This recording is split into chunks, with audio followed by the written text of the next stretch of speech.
Hello and welcome to Rubyology, episode 35. Today we're going to talk about our web server again. This is the third episode of a series of build your own web server discussions.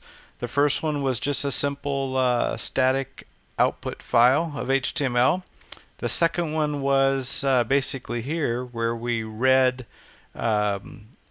input from a file called chris.html.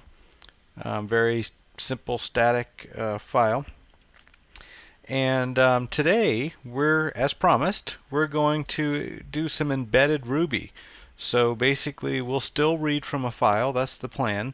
And we will basically interpret Ruby from the file and output the results to the web browser. So if we run this, this was where we were at last time, where we basically just get the static text from this chris.html file. So now let's go ahead and jump right in and extend this a little bit here with embedded Ruby. So first we'll have to require ERB, that's embedded Ruby. We're still going to read the file. I still want to go out and grab its contents. We're going to change its contents, but I don't want to just output the file as it is anymore. What I want to do is I want to create a new variable. I'm going to call it template. And it's going to need to create a new embedded Ruby routine here. So .new. And then what we're going to do is we're going to say, let's process this. We're going to basically create a block here. You see all my colors went off, so now we'll close the block, the EO end of file block. Now my colors are back. And in here, let's just see. Let's put my file output to that. We will also need, okay, so that will process it, but we'll need to go ahead and do a sessions put. So instead of my file, we're going to be putting the template to the screen. So we still do session dot put screen, except we're going to do it against template like we just said, but we have to bind. With embedded Ruby, you have to actually bind its results at execution. So result, we're going to do a binding there. Okay, so let's go ahead and just run this. Let me see where we're at here. There it is. So let's go back to our browser. We refreshed and we got my file. Hang on, I know what's going on.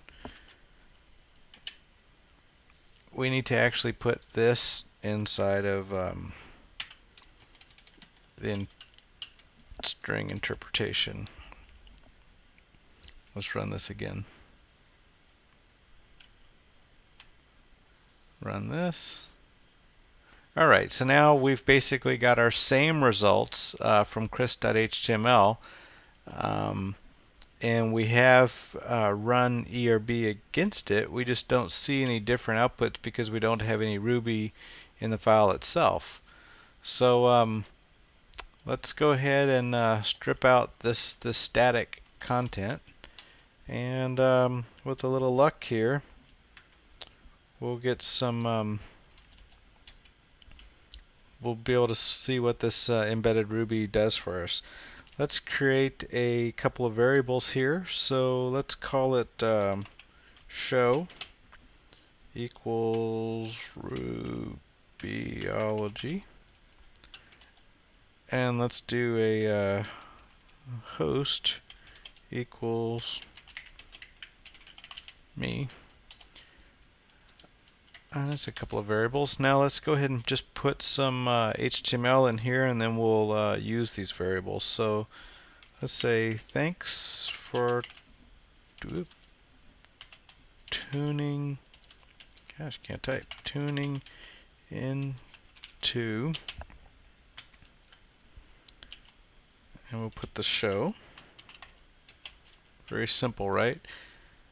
Thanks for tuning in to Rubyology with your host. We'll put the other variable here at host.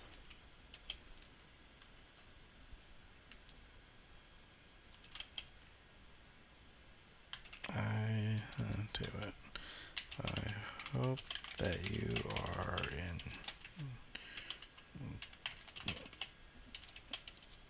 to the podcast.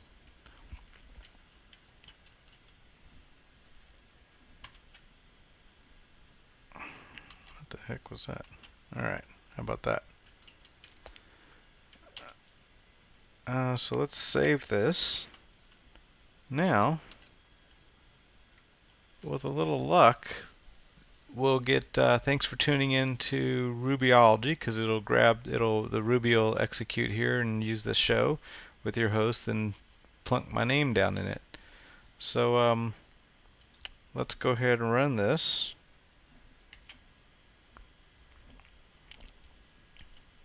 Okay, this was the old static HTML, so let's see if we refresh this. Hey, there we go.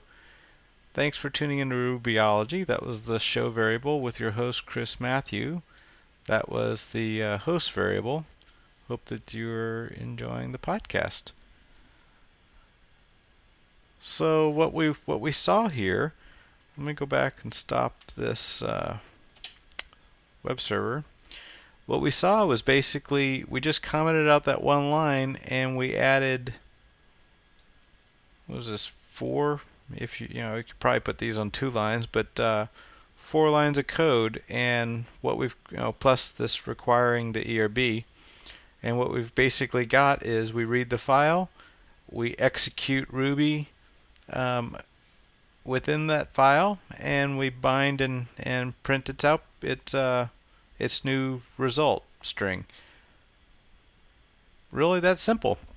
Think of all the cool things you can do with embedded Ruby in your applications. I hope that you've enjoyed this episode of Rubyology.